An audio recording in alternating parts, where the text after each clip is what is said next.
Buenos días a todos los presentes, que el Señor los bendiga. Queremos saludar a quienes nos visitan por primera vez. Si usted está aquí por primera vez, por favor, solo levante su mano. Queremos saludarlo o saludarla. ¿Hay alguien? Bienvenido, bienvenida. Qué bueno. Dios tiene propósitos, así es que usted está aquí porque Dios tiene algo para usted.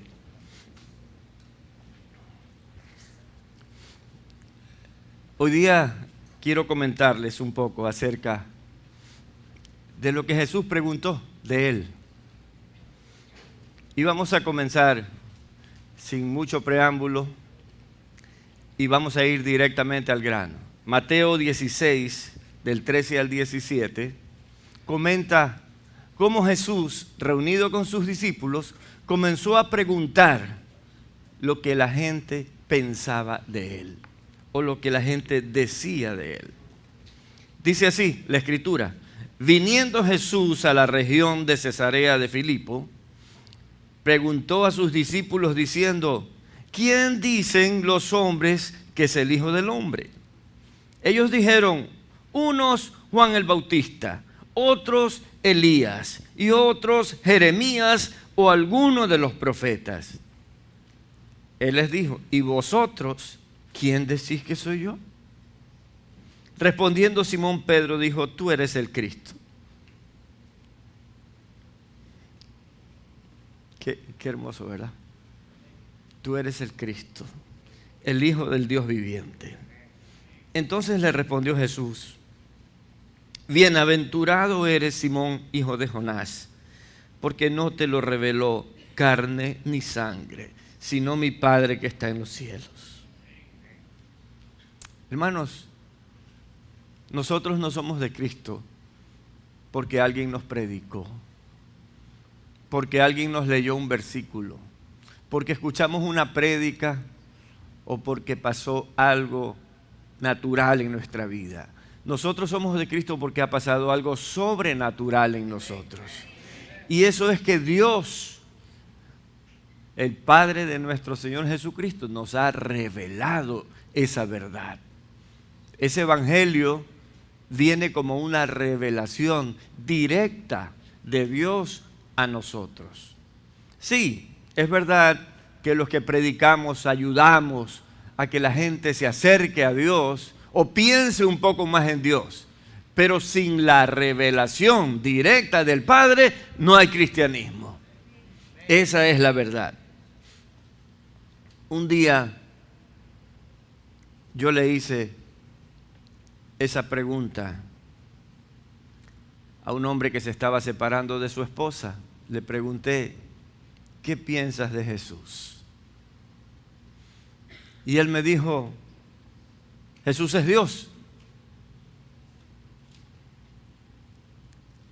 Entonces él estaba contestando bien. ¿Qué les parece a ustedes? ¿Contestó bien o no contestó bien? Pero se separó de su esposa. Entonces, ¿qué pasó con él? Que él sabía que Jesucristo es el Señor, pero no lo hizo el Señor de su vida. ¿Cuántos son de Jesucristo? Y la pregunta es: ¿Jesucristo es el Señor de su vida? ¿Es el Rey de su vida? ¿Es el que manda, el que decide en su vida? ¿Es su amo entero? ¿O es simplemente que, como en la religión tradicional se escoge a alguien, usted escogió a Jesús? Si usted hace eso, usted está ofendiendo a Jesús. Usted no debe vivir ese tipo de cristianismo.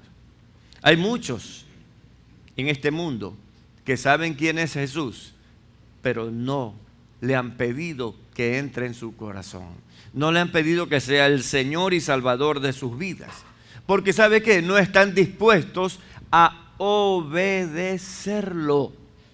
Si usted acepta a Jesús como Señor, usted tiene que someterse al Señor, al señorío de Jesús. Siguiendo con el relato, en Mateo 16, 18, Jesús le contestó a Pedro: y yo también te digo que tú eres Pedro, y sobre esta roca edificaré mi iglesia. Y las puertas del Hades o del infierno no prevalecerán contra ella. Edificaré mi iglesia. Si usted busca el diccionario de la Real Academia Española, dice que iglesia es la congregación de los fieles. ¿Dónde está la congregación de los fieles? Sí se da cuenta. Jesucristo ha edificado esto. Esto no lo hizo ningún pastor, no fue ningún grupo humano. Esto lo hizo Dios. Ustedes y yo somos la iglesia y la gloria es de Dios. Dele la gloria a Dios. Claro que sí, claro que sí.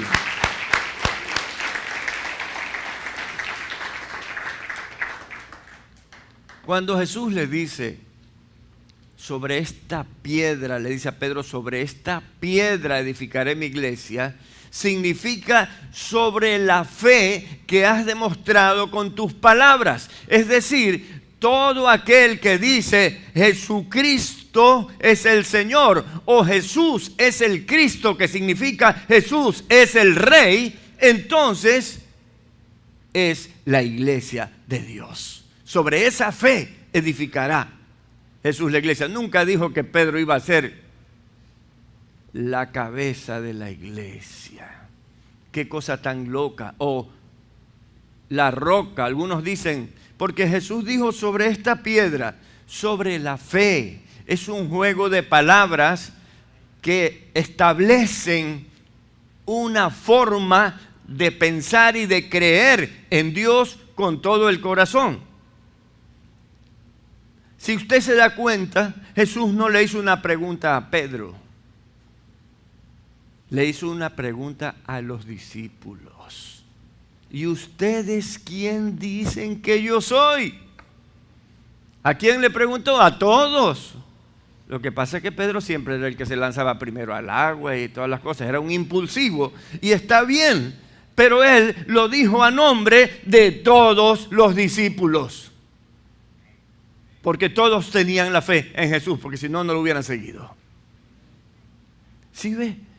Pero lamentablemente la iglesia romana distorsionó eso y puso a un hombre como cabeza. Y como los hombres se mueren, les inventaron sucesores. Pero Jesucristo resucitó y nunca muere. Y Él es la cabeza de la iglesia. Él por los siglos de los siglos es la cabeza de la iglesia. Y por si acaso alguno piense y diga, pero eso no dice la Biblia, espérese un ratito. La primera carta a los Corintios, capítulo 3, versículo 11, dice, porque nadie puede poner otro fundamento que el que está puesto, el cual es Jesucristo. No hay otro fundamento. Usted no puede poner un fundamento sobre un hombre al que le temblaron las piernas cuando le dijeron, tú eres de Jesús. Porque es un ser humano, como usted y como yo. Tal vez nos hubieran temblado las piernas también. No lo sé. Pero la piedra, la roca en la que nosotros estamos parados, la roca en la que la iglesia está parada, se llama Jesucristo. Jesucristo es la roca. Y ahora, ¿qué es la iglesia? La iglesia es un cuerpo formado por los que han creído en Jesús y se han convertido en sus discípulos. No se han convertido en espectadores, sino en protagonistas. Jesucristo está llamando al protagonismo. La iglesia nació como una dispensación de Dios para los últimos tiempos. Una dispensación es un otorgamiento, una concesión, una entrega. La iglesia fue algo que Dios planificó para recoger a los que habrán de ser salvos. Y nosotros somos esa congregación que Dios está juntando alrededor del mundo para que cuando Jesucristo regrese nos lleve a las nubes. Ese es el llamado de Dios a la eternidad que cada uno de nosotros ha recibido en Cristo Jesús. Pero si usted está aquí y nunca se ha acercado a Dios, hoy se puede acercar a Dios. Hoy es el día, hoy es el tiempo. La iglesia, Jesucristo vino a crearla con propósitos claros. Y nosotros, como Alto Refugio, caminamos en esos propósitos.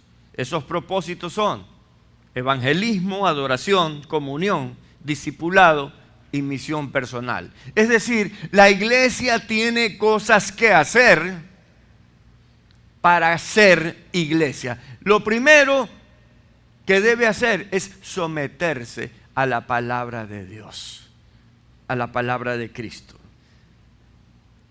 En el evangelismo, la iglesia existe para anunciar la salvación de Dios en Cristo Jesús. En la adoración, la iglesia verdadera es aquella que se humilla delante de Dios, entregándole una profunda y genuina adoración. ¿Qué tal? ¿Cómo se sintió cantándole al Señor hoy día? Diciéndole, milagroso, abres camino, cumples promesa, luz en tiniebla eres tú, mi Dios.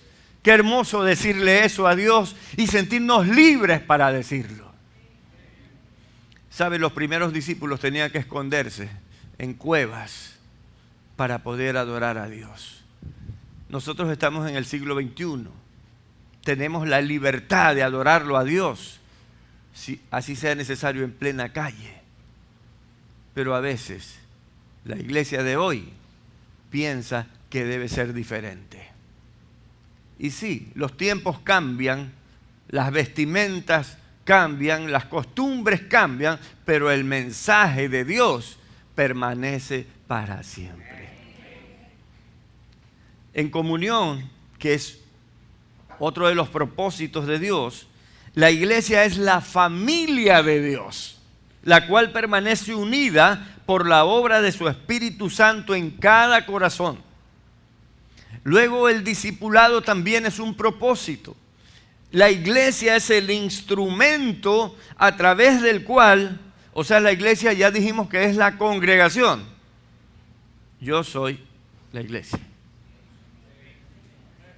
Hay como 5 que son de la iglesia. Los demás yo no sé, son del servicio secreto. ¿Cuántos somos la iglesia? Tenemos que declararlo, hermanos. Tenemos que ser libres para decir lo que somos. La iglesia es el instrumento a través del cual el Espíritu Santo capacita a los nuevos creyentes que anhelan servir a Dios. Nosotros no castigamos a la gente y le decimos, tienes que servir a Dios. Nunca lo hemos hecho y nunca lo haremos. Porque eso tiene que nacer del corazón de alguien. Así que no me diga, pastor, usted nunca me ha dicho que sirva. Usted tiene que decir, estoy listo. Colóqueme donde quiera, yo quiero servir. Esa es la actitud de un siervo. No es que yo lo voy a maniquear a usted. No. Yo no tengo por qué manipular a nadie. Pero sí tengo que darle la oportunidad a todos. Y si alguien quiere servir, yo estoy ahí para ayudarlo a servir. Porque Dios quiere capacitar a la iglesia. Y la misión personal es la misión que cada uno de nosotros encuentra en la iglesia, que es el cuerpo de Cristo, para servirle a Dios y a los demás. Entonces, la iglesia es comunicadora, humilde, unida, capacitada y activa. ¿A cuál de esas palabras me dicen amén? A ninguna. A ver, otra vez digo. Es que hablé muy rápido, discúlpenme. La iglesia es comunicadora. Ahí estamos mejor, ¿verdad? Humilde, unida, capacitada y activa. Ahora, honestamente, ¿somos comunicadores, somos humildes, somos unidos, somos capacitados y somos activos? Contésteselo usted. porque yo sé que algunas de esas características no estarán en todos. Pero usted debe preocuparse. ¿Usted está capacitado para servirle a Dios? Si usted dice, no sé, significa que ni siquiera ha iniciado un proceso. Venga los días miércoles, es el proceso de capacitación que todo cristiano entra. Nosotros le llamamos EVPL, Escuela de Vida para Líderes, y usted va a ser capacitado para servirle a Dios, no para servirle al pastor. Aquí no hay nadie que me haya lavado el carro en 15 años, porque esa no es la idea. Usted está para servirle a Dios y a los demás por obra de Dios, por mandato de Dios. Jesús es el que edifica y comanda la iglesia. Por eso Él es el Rey. Jesús es el Rey de la iglesia. Vamos a leer Apocalipsis 17:14. Dice, pelearán contra el Cordero y el Cordero los vencerá. El Cordero es Jesucristo, ya usted sabe. Porque Él es el Señor de señores y Rey de reyes. Y los que están con Él, ¿cuántos están con Él? Son llamados y elegidos y fieles. Tres cosas: llamados, elegidos y fieles. Rey es el que ejerce una monarquía. Es aquel que tiene todos los poderes. No comparte su poder y su gloria con nadie. En las naciones todavía existe un rezago de monarquía, porque ya para el ser humano la monarquía es algo que le queda muy grande. Por eso los reyes han ido cayendo y cayendo y cayendo. Hay como 8 países de Europa que tienen reyes simbólicos, porque ya no ordenan ni legislan nada. ¿Y sabe por qué? Porque no tienen la capacidad de por sí mismos crear todas las leyes para un pueblo. Pero a Jesús le sobra la capacidad para ser el Rey de todo el universo. Él es mi Rey, Él es mi Señor, Él es mi Salvador. Gloria a Dios.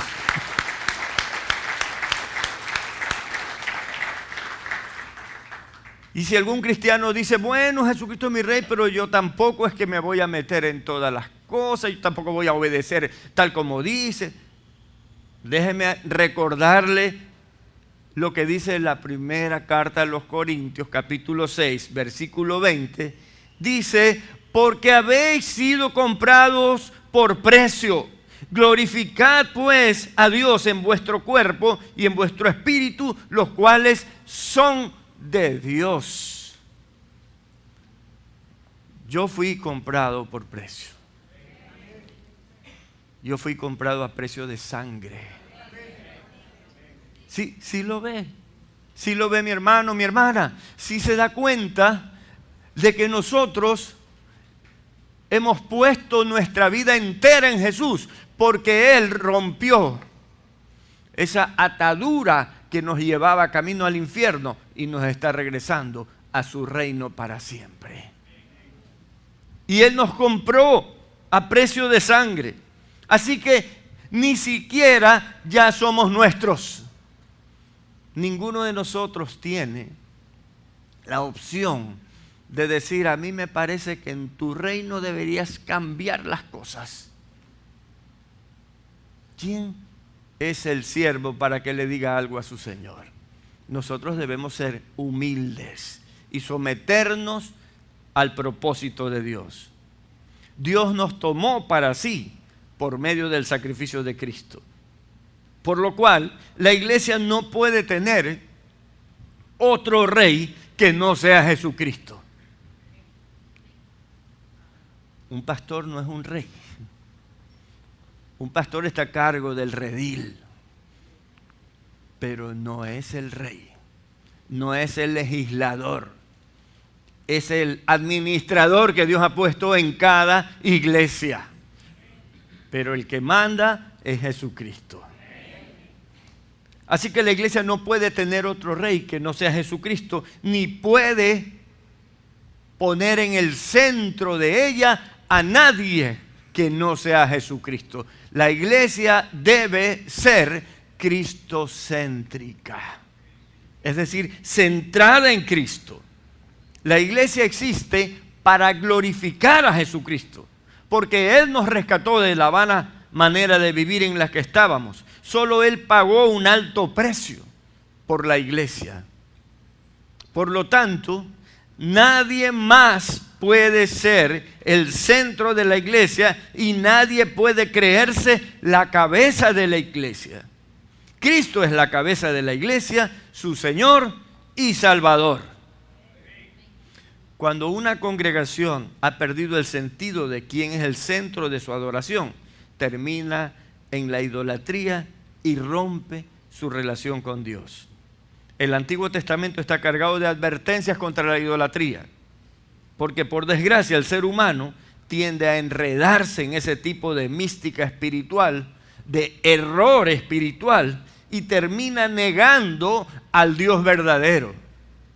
Por eso, jamás debemos juntarnos, escúcheme bien, jamás debemos juntarnos con quienes, por medio de doctrinas extrañas, niegan que Jesús sea el Dios encarnado, el unigénito del Padre. Jesús nos enseñó. La doctrina de Jesús no fue solo con palabras, sino con hechos, con milagros, con prodigios, con señales del cielo que hasta sus enemigos reconocieron.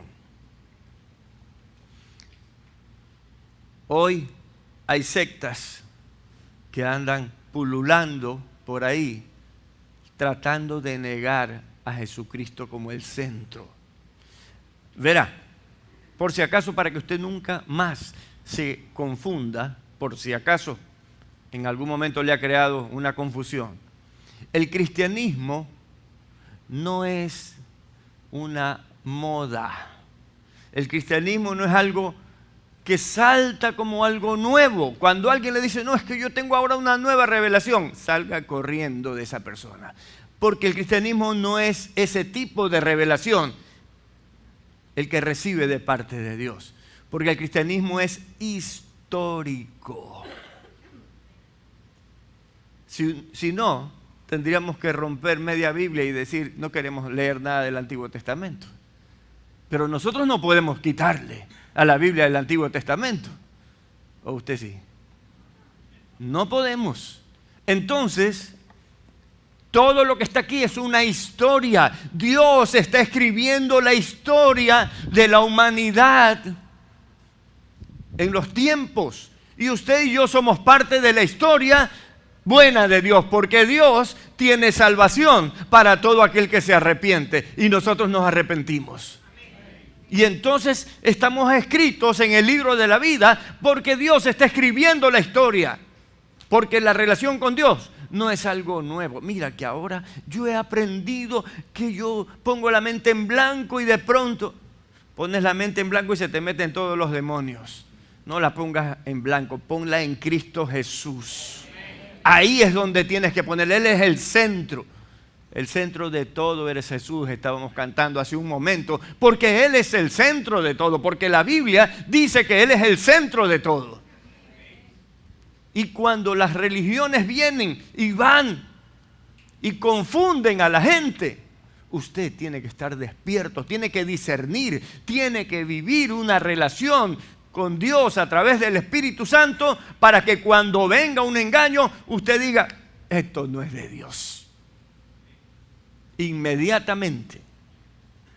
Por eso escribió el apóstol Juan en la segunda carta, capítulo 1, versículos del 10 al 11, dice, si alguno viene a vosotros y no trae esta doctrina, o sea, la doctrina de Cristo, no lo recibáis en casa, ni le digáis bienvenido, porque el que le dice bienvenido participa de sus malas obras.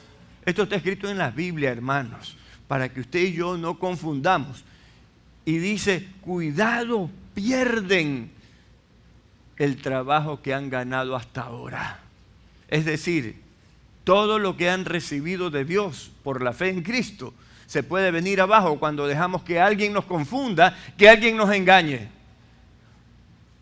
Mire, hace unos años, un cristiano que era cristiano antes que yo, y al que he respetado mucho y sigo respetando porque que tenga sus errores no es mi problema, ese será su problema con Dios. Vino y me dijo que se había quedado sin iglesia y había comenzado a asistir a otra iglesia. Yo le dije, vente para acá, para que no estés ahí. No, dice, es que acá, cuando cantamos, cae oro del cielo. ¡Wow! Ni a los apóstoles no le cayó oro del cielo. Entonces usted dice, ¡wow! Oro del cielo. Le digo, habla serio. Dice, sí, dice, cae unas cositas de oro y el piso se llena de oro. Tráeme un poco, le digo, para que compartas. No, dice, nadie toca. Pero qué tonto, entonces dime a qué hora se terminan los cultos para ir a recoger, porque imagínate si es oro que cae. No, dice que eso es santo, que ni sé cuánto. Y le digo, yo también soy santo. ¿Cuál es el problema? Claro que yo estaba jugando porque yo no soy de esos interesados en el dinero, pero sí estaba queriendo despertarlo. Y él me dijo, no, dice, esto es hermoso, dice, y yo lloro y que ni sé cuánto. Ya, bueno. Averiguada la cosa, le metían una escarcha dorada a los ventiladores. Y entonces, en medio de los cantos, salía la escarcha dorada y confundían a la gente. Y la seguirán confundiendo, mis hermanos. No hay nada nuevo bajo el sol, dice la palabra de Dios. No se confundan. ¿Sabe qué es lo nuevo? Lo que el Espíritu Santo tiene cada día para nosotros. Lo que nos habla cada día. Eso es lo nuevo. La misericordia de Dios cada día, eso es nuevo. Santo es Dios, santo. Jesucristo es el Señor, hermanos. La Biblia dice eso. Así hayan millones de sectas que lo nieguen, Jesucristo es el Señor. Y le voy a dar otra perla hermosa. En Filipenses 2, del 9 al 11. Dice, por lo cual Dios también lo exaltó hasta lo sumo y le dio un nombre que es sobre todo nombre, para que en el nombre de Jesús, en el nombre de Jesús, en el nombre de Jesús, se doble toda rodilla de los que están en los cielos y en la tierra y debajo de la tierra, y toda lengua confiese que Jesucristo es el Señor, para gloria de Dios Padre. ¿Qué más quiere, hermano? ¿Qué más quiere? Él es quien comanda, quien decide y edifica su iglesia. Jesús le ha dado el poder a la iglesia para atravesar los siglos. Oiga, todos los negocios de este mundo se caen, pero la iglesia sigue firme. Tiene 2000 y pico de años caminando y nadie la va a tumbar porque Jesucristo la edifica. Y en su mano estamos seguros, hermanos. Todo lo que se llame iglesia y no glorifique a Jesucristo tiene el sello de la falsedad. Abra los ojos. Cuando le dicen, bueno, Jesucristo sí es un Dios. Dios, ¿cuántos hay? Hay uno nomás. Cuando alguien le dice, hay un Dios, lo está invitando al politeísmo. Lo está invitando a que usted se haga idólatra. No hay más que un Dios verdadero, Padre, Hijo y Espíritu Santo. No hay más. Entonces, las sectas siempre intentan dividir. Inclusive hay algunos que dicen adoración fuerte o que es oración fuerte al Espíritu Santo. Déjeme decirle que si algo quiere el Espíritu Santo es glorificar al Padre y al Hijo. Eso es lo que está escrito en la Biblia. Y el Espíritu Santo no los revuelca de misericordia nada más. Aquellos que quieren negar al Padre y al Hijo. Y hay otros que dicen que solo Jesús y niegan al Padre y niegan al Espíritu Santo. Dicen que el Espíritu Santo es como la corriente eléctrica. Yo creo que estos se van a quedar sin luz pronto. Y hay otros que dicen que solo adoran al Padre. ¿Sabe una cosa? Dios se ha revelado como Padre, Hijo y Espíritu Santo, y nosotros no tenemos ningún derecho de cambiar eso. Y cuando usted dice Padre, Jesús y el Espíritu Santo, dice, dime hijo. Cuando usted dice Jesús, el Padre y el Espíritu Santo, dice, dime hijo. Y cuando usted le habla al Espíritu Santo, el Padre y el Hijo están ahí. Usted no puede causar división en la divinidad. No, eso usted no puede cambiar. Entonces, nosotros ahora estamos seguros en Cristo, porque Cristo nos enseñó que Dios es Padre, Hijo y Espíritu Santo, y nos enseñó que es nuestro Padre. ¿Se acuerdan cuando dijo que oremos? Que comencemos diciendo Padre nuestro. Qué hermoso, ¿verdad? No se dejen llevar a los ídolos mudos, como dice 1 Corintios 12:2, que no la vamos a leer acá. Pero debe estar claro para nosotros que solo Jesucristo puede bautizarnos en Espíritu Santo y fuego. Bautizados en su Espíritu significa que somos sumergidos en su esencia de santidad, de justicia, de amor, de paciencia, de gozo, de paz y de poder. El que está lleno del Espíritu Santo tiene paz, no tiene ira, no tiene enojo, no tiene contienda con otros, no vive sin perdonar a los demás y sin pedir perdón cuando se equivoca. No, el que tiene el Espíritu Santo obra lo que está escrito en esta palabra, porque esta palabra fue inspirada por el Espíritu Santo de Dios.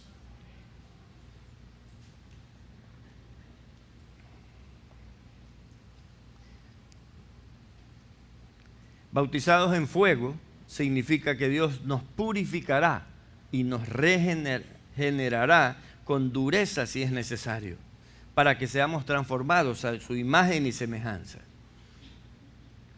Alguien le dijo que es fácil el cristianismo, lo engañó. El cristianismo no es fácil, hermano.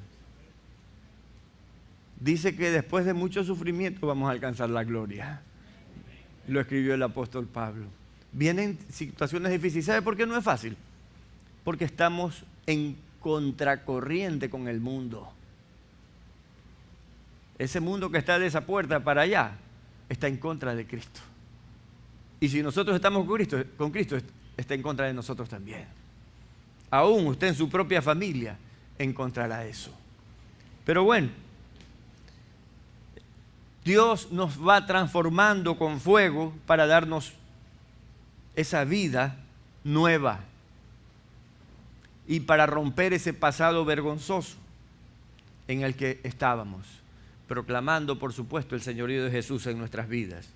Como resultado de esa purificación, la gente va a notar el estado de cada uno de nosotros y va a notar que estamos siguiendo a Jesús. No, si yo tengo mi propia personalidad, yo soy chéverísimo. O sea, intentan cambiar el evangelio. No hay forma de cambiar el evangelio, es uno. La Biblia dice que solo hay un evangelio. No dice que hay dos o tres, no. No hay para escoger. Aquí el evangelio es seguir a Jesús, es ser imitador de Jesús y de los que imitan a Jesús. Cuando usted es de Cristo, la gente lo va a notar. Eso pasó con los discípulos de Jesús. En Hechos 4:13 dice que los sacerdotes se sorprendieron de ver a los discípulos. Dice exactamente así. Entonces, viendo el denuedo de Pedro y de Juan, sabiendo que eran hombres sin letras y del vulgo, se maravillaban y les reconocían, ¿qué cosa? Que habían estado con Jesús. Entonces, si usted no está con Jesús, si usted no pasa tiempo con Jesús, si usted no tiene tiempos de oración, si usted no tiene tiempos de meditación en la palabra de Dios, si usted no lee la Biblia, la gente también va a notar que usted no ha estado con Jesús. Pero si usted lo ha hecho, la gente va a notar que usted ha estado con Jesús. ¿Estamos de acuerdo, hermanos? Mire, la palabra denuedo significa franqueza, seguridad, firmeza, valor. Los discípulos hablaban con eso, con valor, con franqueza, con seguridad, con firmeza. Entonces los sacerdotes, escúcheme bien esto, los sacerdotes de la religión judía que los habían llamado y los estaban acusando y juzgando,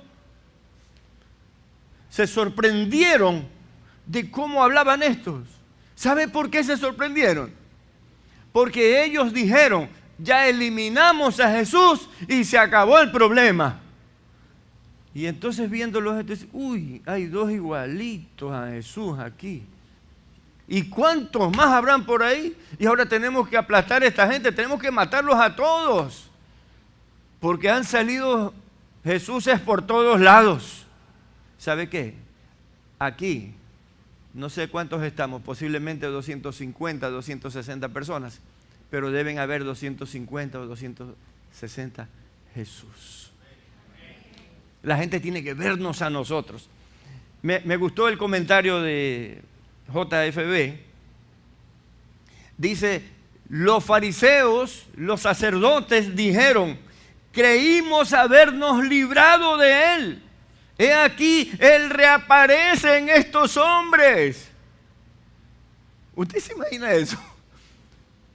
Usted asesina a su peor enemigo y a los 3 días se encuentra con otro que piensa igualito y hace las mismas cosas igualito. Y dice otro, y otro, y otro. O sea, creíamos habernos librado de él, pero he aquí, él reaparece en estos hombres. Y todo lo que nos perturbaba en el Nazareno mismo tendrá ahora que ser aplastado en estos sus discípulos. Por eso el mundo no nos quiere, hermanos, porque el mundo, cuando le prendes la luz, cierra los ojos y no soporta la luz, porque las tinieblas no soportan la luz. Nosotros debemos encarnar el reino, debemos vivir encarnando el reino de Dios. Un reino es un espacio o lugar donde alguien reina y donde sus súbditos obedecen a la voluntad de un rey. Reinar es establecer soberanamente los estatutos de un reino. Y el rey es el único que los establece. Cuando Cristo inició su ministerio aquí en la tierra, dijo esta frase, Mateo 4, 17b, arrepentíos porque el reino de los cielos se ha acercado. ¿De qué reino nos estaba hablando Jesús?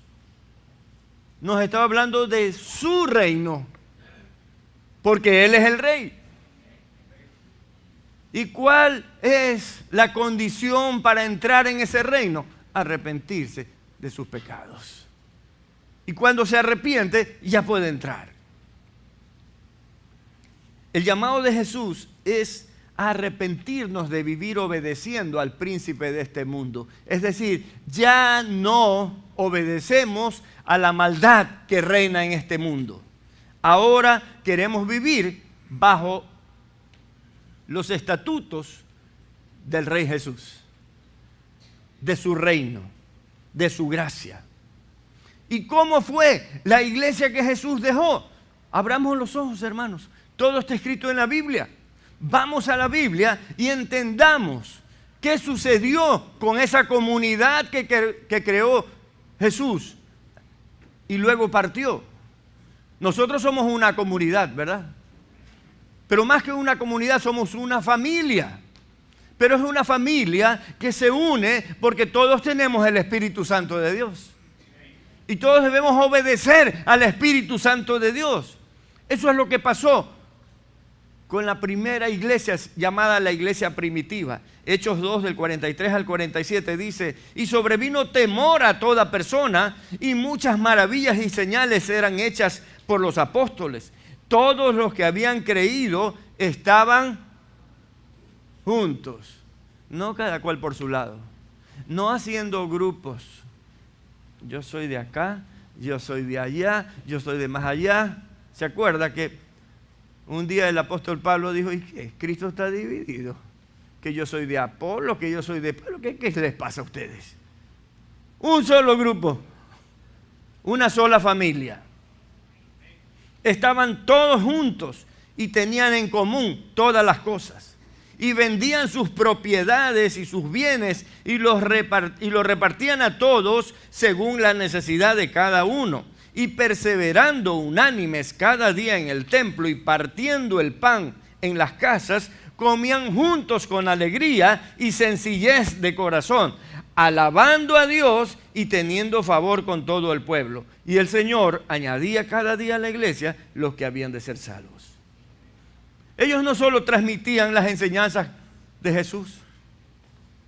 Mira, hermano, que yo me sé este versículo de aquí, yo te lo leo. ¿Viste ese versículo? Eso no es lo que ellos hacían. Ellos vivían los versículos. Ellos vivían la palabra de Dios. No hay otra forma de vivir en su reino que encarnando el reino, es decir, siendo el reino. Eso lo describe muy bien un libro que se llama El poder del Espíritu Santo y el crecimiento de la iglesia. Los autores son Long, Stokes y Strickler. Y ellos escribieron esto. Los primeros discípulos no tuvieron dificultad para conducir a otros al reino de Dios, porque sus propias vidas encarnaban la realidad del reino de Dios. Imagínense un hermanito que vaya a predicar, dice: nosotros somos templo del Espíritu Santo, si alguno daña el templo, Dios lo destruirá a él. ¿Y no tienes un traguito por ahí que te sigo predicando? Imagínense, ¿quién le va a creer a una persona así? Una persona que no vive lo que predica. Se llaman hipócritas. Usted y yo no hemos venido a Cristo para ser hipócritas. Hemos venido para romper con la hipocresía del mundo, para hacer las cosas en orden, para glorificar a Dios con nuestras vidas. Cuando ellos hablaban de Jesús, no le daban información ni le entregaban folletos a la gente. Ellos hablaban de alguien que regía sus vidas, de alguien con quien tenían una relación práctica, una relación permanente, y tenían la confianza en Jesús. ¿Cuántos confían en Jesús? Amén. Cuando viene un problema, usted confía en Jesús. Ese es el momento en que usted tiene que decir: Jesús, yo en ti confío. Así se me caigan 3 casas encima, yo espero en ti. Porque eso es creer y confiar en Dios. Ellos tenían confianza en Jesús. Ellos estaban dispuestos a morir porque creían indubitablemente en las promesas de Jesús. ¿Y sabe qué? Se les notaba. La gente decía: ahí va uno. Pero ahora parece que los cristianos somos del servicio secreto. Nadie se da cuenta. Eso está mal, hermanos. Tampoco es que debemos andar hecho los figuretes y tener el sobaco santo y toda la cosa, ¿no? La Biblia téngala acá y acá, más que aquí. Pero viva el cristianismo. Eso es lo que hacía la gente en el primer siglo, los cristianos en el primer siglo. Ellos recibieron a Jesús como lo más precioso y valioso de sus vidas. Lo recibieron como al único y verdadero Dios, revelado en sus corazones como al creador de todo el universo y de todas las cosas que en el universo existen. Preguntémonos sinceramente: ¿debe ser el cristianismo diferente ahora? ¿Qué piensa usted? ¿Debemos tener la misma actitud y decisión que los cristianos del primer siglo? Claro que sí, claro que sí. No tenemos que andar con túnicas como ellos. Podemos tener la ropa actual, pero debemos tener el mismo brillo y la misma luz de Jesús que tenían ellos. Jesús no solo debe ser visto como el que te protege, te sana, el que te perdona los pecados, el que te conviene ahora, el que te provee, el que te consuela. Sí, Él es todas esas cosas, pero esa no es la razón por la que Él es nuestro Señor. Es nuestro Señor porque su amor nos transformó, hermanos. Es nuestro Señor porque nos libertó y nos compró a precio de sangre. Él es nuestro Señor, porque ahora tenemos la capacidad de perdonar. Usted podría repetir esa frase: tengo capacidad de perdonar. ¿En serio? ¿Lo dice en serio o lo está repitiendo como lorito? Déjeme decirle que usted no se puede permitir mantener la falta de perdón hacia ningún otro ser humano, porque eso significa que Dios tampoco lo perdona a usted. Pero hay cristianos que piensan que no deben perdonar. No, a ese no lo perdono. ¿Por qué? ¿Que tu justicia es mejor que la de Dios? No seas orgulloso. Tienen que perdonar, tienen que vivir como Dios nos ha dado. Él nos ha dado esa capacidad de perdonar, perdonándonos. Y ahora en Cristo nos sentimos vivos espiritualmente. No hay nadie que me pueda decir que no estoy vivo espiritualmente, porque es algo que lo siento adentro. Un día un paragüero me dijo: usted no es salvo. ¿Y cómo? Que usted no es salvo. Yo no sabía ni papa de la Biblia, eran mis primeros días en el cristianismo. Y le dije: ¿sabe una cosa? Esa salvación yo la siento aquí y nadie me la va a quitar, y menos usted que no sabe nada de mí. Él sabe todo de mí y Él me perdonó. Ahora soy libre, ahora soy de Cristo. No sabía dónde meterse, ni él ni el paraguas. Porque sabe una cosa, ellos intentan destruir la fe. Lamentablemente hay mucha gente que cae inocentemente en eso, pero hay que abrirles los ojos. El cristianismo de la iglesia primitiva, cuando todavía no existía la iglesia romana, era una vivencia auténtica del reino de Dios, incrustada en la cultura del pueblo. Esta forma de vida de los discípulos, esta realidad del reino vivida por ellos, hizo que los que no creían en Jesús miraran con admiración a la iglesia. Había un temor reverente en la que la gente que veía los prodigios y señales que Dios hacía por medio de sus apóstoles, los deslumbraban. Sí, los discípulos eran unos bichos raros para la cultura, pero eran admirados por su integridad, por su amor entre hermanos y por actuar con misericordia con su prójimo. Ellos vivieron la realidad del reino de Dios, vivieron los principios de Cristo por encima de toda cultura y de toda tradición. Juzguen ustedes si hay evangelios que en este momento deberíamos suprimirlos. Por ejemplo, el evangelio de la prosperidad o el evangelio de la terapia emocional o motivacional. Entonces le ponen unas luces moradas a la gente, le apagan las luces y le dicen: es para que usted se relaje. Yo no tengo nada, no es que soy anticuado ni nada. Está bien, las luces me gustan. Pero cuando hay una mala intención, cuando hay el deseo de manipular espiritualmente a alguien, me opongo tenazmente, porque no es correcto. Hay evangelios de todo tipo, pero mentiras que Dios no quiere que la gente vea eso como cristianismo. El tema es que el mundo está influenciando a la iglesia, pero Jesús dijo que la iglesia debía ser la luz del mundo. ¿Cómo hablamos ahí? ¿Quién debe influenciar a quién? La iglesia al mundo.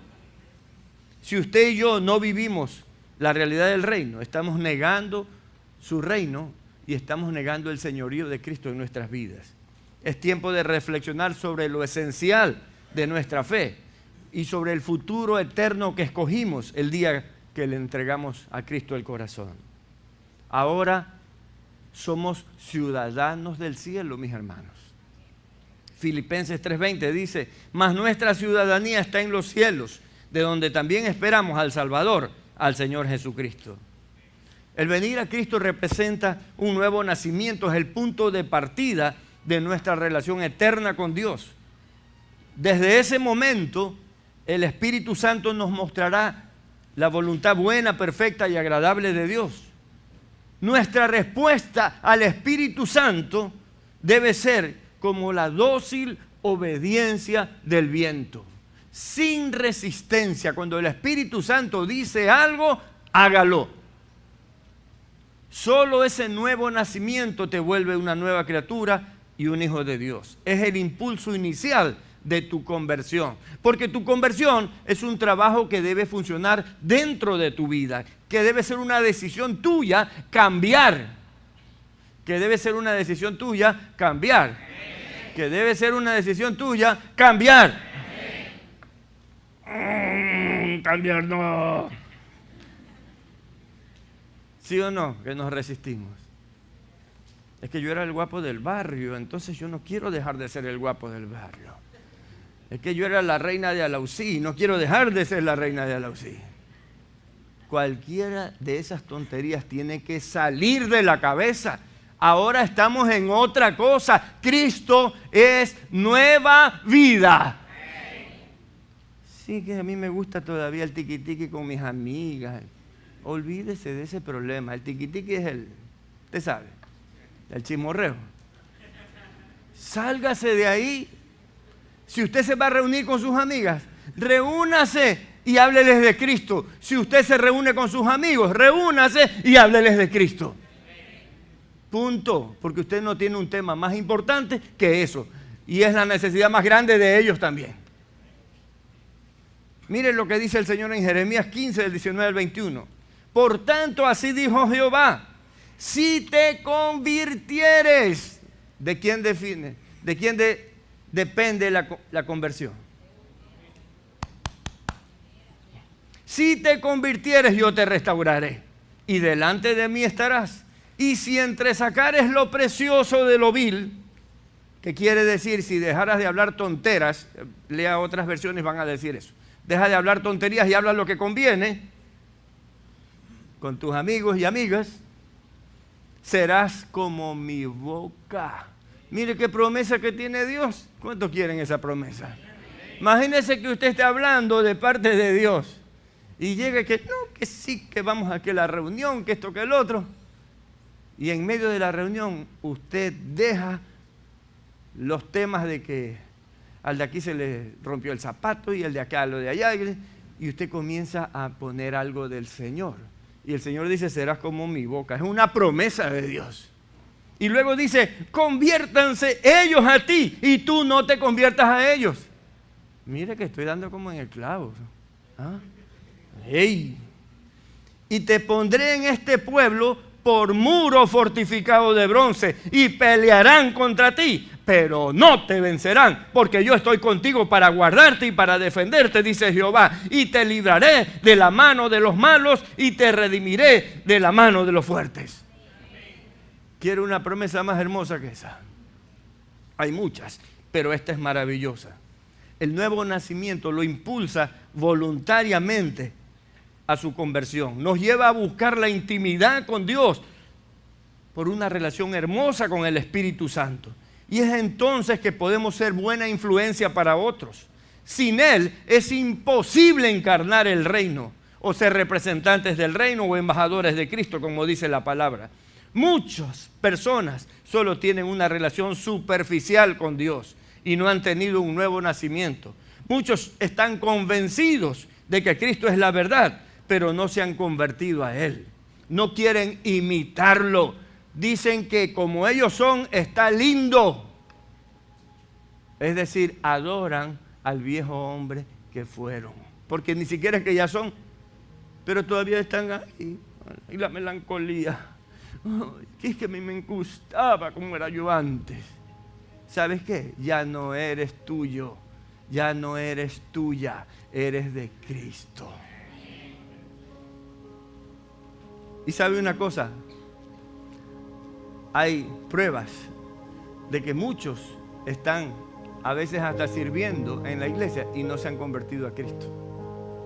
En el siglo XIX, William Haslam, un clérigo, un sacerdote anglicano, se convirtió a Cristo después de que se había ordenado hace 9 años. Él tenía 9 años predicando a Cristo. Y nació de nuevo, es decir, se hizo verdaderamente cristiano, aunque todo el mundo creía que era un cristiano, era un sacerdote, imagínense.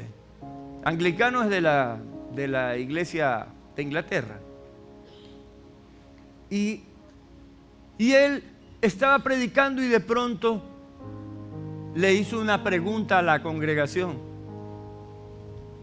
Y le dijo a la congregación: ¿qué piensa usted acerca de Jesús? Ese es el título de hoy. ¿Qué piensa usted acerca de Jesús? Fíjese, él hizo esa pregunta y cuenta el que narra la conversión de este hombre, dice que en ese momento el Espíritu Santo le hizo notar que él mismo no había reconocido el señorío de Jesús en su vida, que él mismo no tenía un arrepentimiento genuino. Y ese día, mientras preguntaba a los otros para que vengan a Cristo, él mismo se convirtió. Pero ¿sabe? Eso no es extraño. Le pasó a grandes hombres. Usted sabe que eso le pasó a Martín Lutero también. Martín Lutero se convirtió después de haber sido sacerdote. John Wesley también era un sacerdote y se convirtió muchos años después de haberse ordenado como sacerdote. Así que los que sentimos a Cristo en nuestras vidas somos más que afortunados, porque no estamos viviendo una pantomima, estamos viviendo una realidad con Dios. Si usted quiere ser un hijo de Dios y tener una relación de amor con Él, tendrá que estar dispuesto a renacer espiritualmente, a rehacer todo en su vida, a mover todas las piezas que sean necesarias para que se alineen con Jesús. Únicamente así usted será un ciudadano del reino de Dios y será un discípulo con fruto.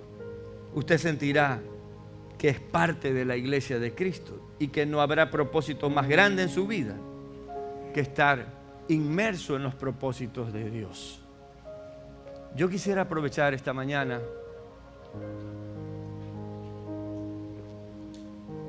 para que hagamos una oración pidiéndole perdón a Dios por cada momento en que no respetamos su señorío en nuestras vidas.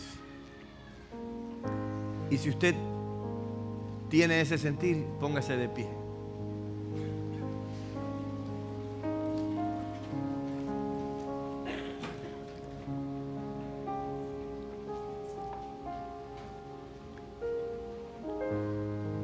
Señor, adoramos tu nombre y te exaltamos. En el precioso nombre de Jesús nos presentamos delante de ti para agradecerte por tu palabra removedora de impurezas en nuestras almas, en nuestros corazones, aún en nuestro espíritu, Señor. Padre, entendemos por esta palabra que hemos compartido que tus propósitos con nosotros van mucho más allá de lo que nosotros imaginamos. Y te pedimos perdón por cada día, cada momento, cada situación en la que no respetamos tu señorío. Nos saltamos esa parte en nuestras vidas y no dejamos fluir tu voluntad por desconocimiento o tal vez por capricho.